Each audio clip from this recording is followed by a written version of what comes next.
There is one retirement expense that almost nobody wants to think about, and yet it may be the one most capable of breaking an otherwise careful financial plan. It is not groceries, it is not gas, it is not even inflation in the usual sense. It is long-term care, the kind of help people need when they can no longer fully manage daily life on their own. And in 2026, this is not some distant abstract fear. It is one of the clearest financial threats facing older Americans. Most people still build their retirement around the visible expenses: housing, utilities, insurance, food, maybe travel, maybe prescription drugs. But long-term care sits outside that normal monthly budget, waiting like a second financial universe. The problem is not just that it is expensive. The problem is that it often arrives late, lasts longer than people expect, and lands right at the moment when earning power is weakest and flexibility is gone. And the risk is much bigger than many retirees assume. A recent AARP Public Policy Institute report, citing an HHS analysis, says that 56% of people turning 65 between 2021 and 2025 will need long-term services and supports at some point in life. About 45% will need paid care, 35% will have some out-of-pocket costs, and 14%, about 1 in 7, will face out-of-pocket costs of more than $100,000 in 2020 inflation-adjusted dollars. That means the real retirement question is no longer just, will I need care? For most people, the better question is, what happens if I do? To understand why this is so dangerous, we have to clear up one of the biggest myths in retirement planning: the idea that Medicare will take care of long-term care. It usually will not. Medicare's own coverage rules say that Medicare and most health insurance, including Medigap, generally do not pay for long-term care services, including most care in a nursing home or in the community. Medicare can cover certain short-term, medically necessary services, such as limited home health or skilled nursing facility care after a qualifying hospital stay, but it does not function as a general long-term care program for ongoing help with bathing, dressing, eating, supervision, or extended custodial care. That distinction matters more than most people realize. If you need a nurse for a limited, medically necessary recovery period, Medicare may help. If you need someone to come regularly because you no longer safely bathe yourself, prepare food, transfer from bed to chair, or manage life with cognitive decline, that is where the coverage gap opens. Medicare home health rules specifically say you do not qualify if you need more than part-time or intermittent skilled care, and Medicare skilled nursing facility coverage is generally capped at up to 100 days in a benefit period if you meet strict eligibility requirements.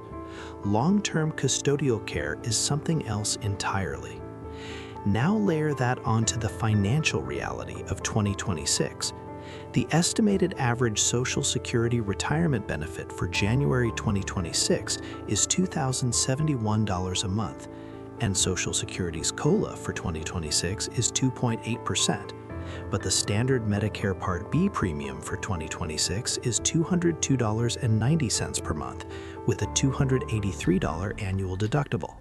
So even before we get to rent, food, Medigap, dental, vision, or transportation, that average retiree benefit is already under pressure.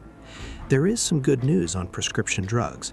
The 2026 Medicare Part D annual out-of-pocket threshold is $2,100, but that still does not solve the long-term term problem, because custodial care is not what Part D is for. And this is where the numbers become brutal. According to AARP's March 2026 Long-Term Care Affordability Report, the latest national 2024 median annual private pay costs ranged from $26,000 for adult day services to $127,750 for a private room in a nursing home. In between those extremes were $51,480 for homemaker services, $53,040 for a home health aide, $70,800 for assisted living, and $111,325 for a semi-private nursing home room. These figures are based on annualized private pay costs for 12 months of care, so they are not what every family literally pays in every case, but they are exactly the kind of numbers you use to stress test a retirement plan. If you convert those into monthly reality, the picture gets even clearer. A home health aide at the national median cost works out to roughly $4,400 a month. Assisted living is about $5,900 a month. A semi-private nursing home room is around $9,300 a month, and a private room is roughly $10,600 a month. Those are not luxury numbers, those are median numbers, and they sit in a country where the average retired worker's Social Security benefit is just over $2,000 a month. AARP's report makes the comparison even harder to ignore. In 2024, the median household income for a household headed by someone aged 65 or older was $59,648. That same report says a median 65-plus household income could cover about 27.5 months of adult day services, 13.9 months of homemaker services, 13.5 months of home health aide care, 10.1 months of assisted living, 6.4 months of semi-private nursing home care, and only 5.6 months of private room nursing home care. In plain English, a typical older household's entire annual income does not buy a year of assisted living, and it buys barely half a year of private room nursing home care. That is why this issue is so much more dangerous than normal inflation. Inflation hurts because it slowly erodes a budget. Long-term care can overwhelm a budget all at once. It does not just make retirement slightly tighter, it can split retirement into two completely different eras, the years before care is needed and the years after. A couple may feel stable for a decade, then one diagnosis, one fall, one progression of dementia, or one decline in mobility can suddenly change the monthly math beyond recognition. The retirement they planned for and the retirement they actually live can become two separate financial lives. And the squeeze is getting worse, not better. AARP's 2026 report found that between 2019 and 2024, home care and assisted living costs rose by nearly 50%, adult day services rose 33%, and nursing home care rose 23 to 25%, while median income for 65-plus households rose only 22%. Even more concerning, AARP notes that Bureau of Labor Statistics data show that between September 2024 and September 2025, prices for home care rose another 12% and nursing home care rose 4%. So when people say those numbers sound high, the uncomfortable answer is that the latest national medians are already backward-looking, and the trend after them still points up. The next problem is savings, because many retirees assume the solution is simply to use assets if care is ever needed. But the median asset picture is not nearly strong enough for that. AARP reports that in 2022, the median total financial assets for an age 75-plus household were only about $50,000. That is bank accounts, retirement savings, stocks, bonds, the liquid financial cushion. AARP explicitly says that a median asset 75-plus household paying out of savings for 30 hours per week of home care would burn through those savings in about a year, while assisted living or nursing home care would deplete them within months. That is the heart of the crisis. Long-term care is not merely expensive. It is expensive relative to the actual balance sheets most older households have. And here is the part many people miss. The household income number can sound more comfortable than it really is, because many 65-plus households contain two people.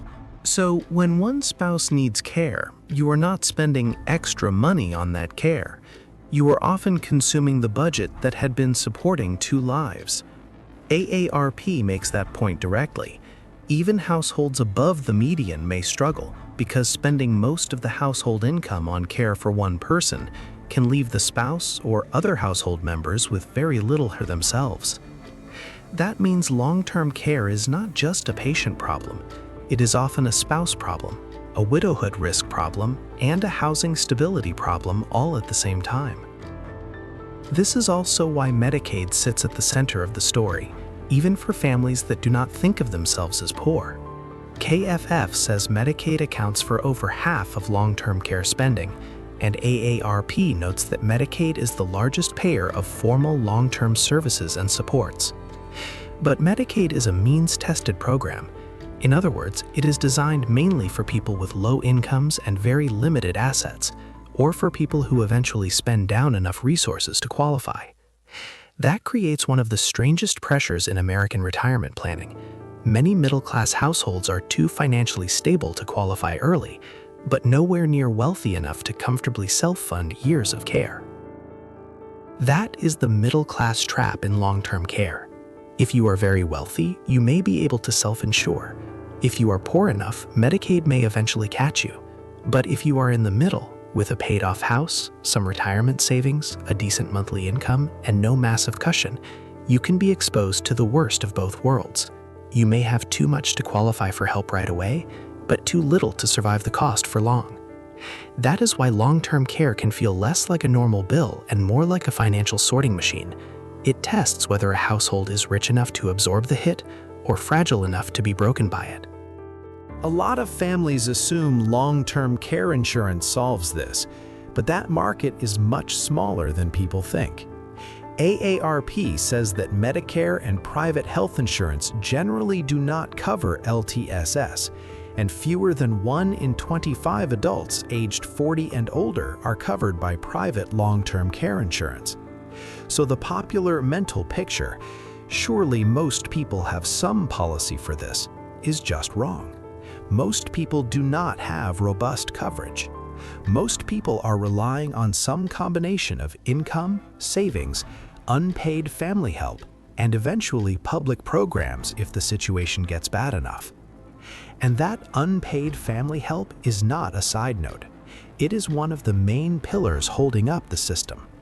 AARP says family caregivers' unpaid contributions were worth about $600 billion in 2021, more than the total spending on formal or paid LTSS, including post-acute care, which it cites at $467 billion. Its 2025 caregiver study says there are now 63 million caregivers in the United States.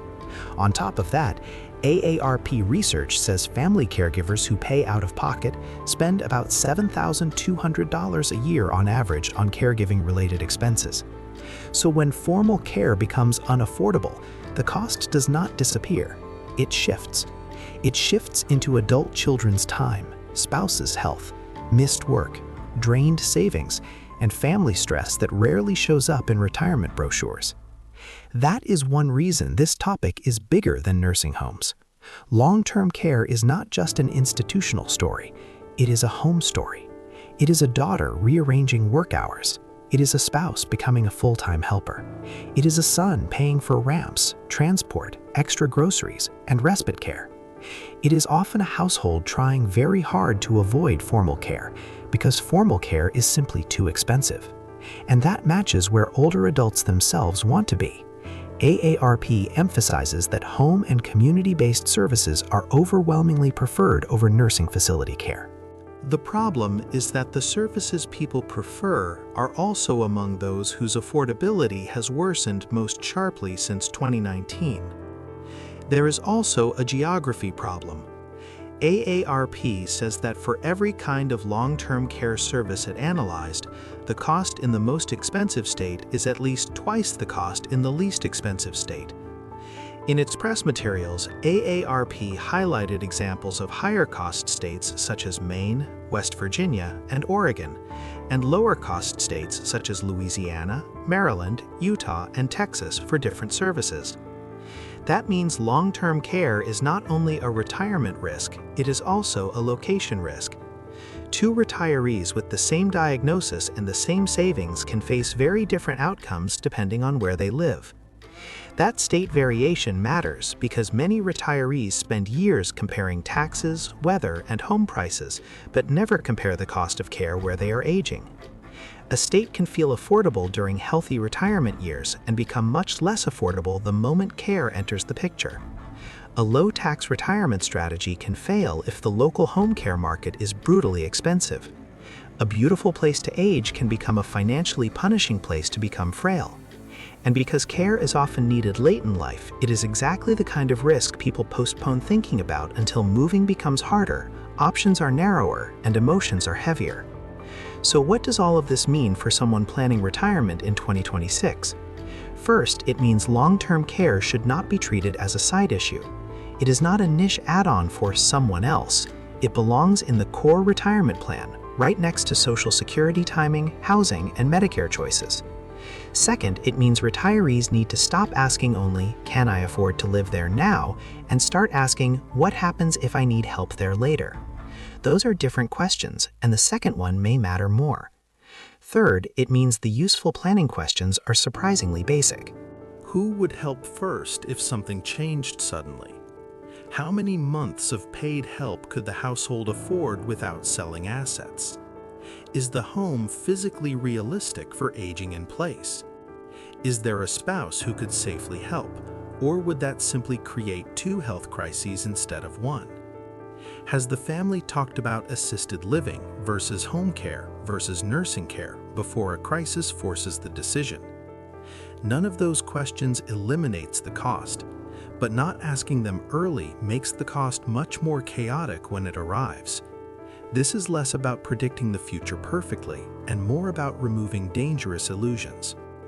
And that, in the end, is the real message of this story. The threat is not just that long-term care is expensive, it is that it collides with three things at once: a retirement system built around modest monthly income, a health insurance system that does not generally cover custodial care, and a family structure increasingly asked to absorb the gap. The result is that long-term care can destroy retirement savings not because people were reckless, but because the numbers are simply too large for ordinary middle-class planning to absorb for very long. So when people ask whether retirement is still possible in America, this is one of the most honest answers. Yes, retirement is possible, but it is much more fragile than it looks if long-term care enters the picture. A paid-off house, Social Security, and a decent nest egg can create a stable retirement for years. But if the later years require ongoing help, the financial logic changes fast. The latest AARP numbers show exactly why. Care costs have outrun income, household savings are thinner than the public imagines, and many families are only one serious care event away from a very different future. And that is why the cost nobody wants to discuss may be the most important retirement cost of all. Not because everyone will need the same amount of care, not because every story ends in a nursing home, but because for millions of older Americans, the greatest retirement risk is no longer just outliving money in the abstract. It is needing help at exactly the stage of life when help is hardest to pay for.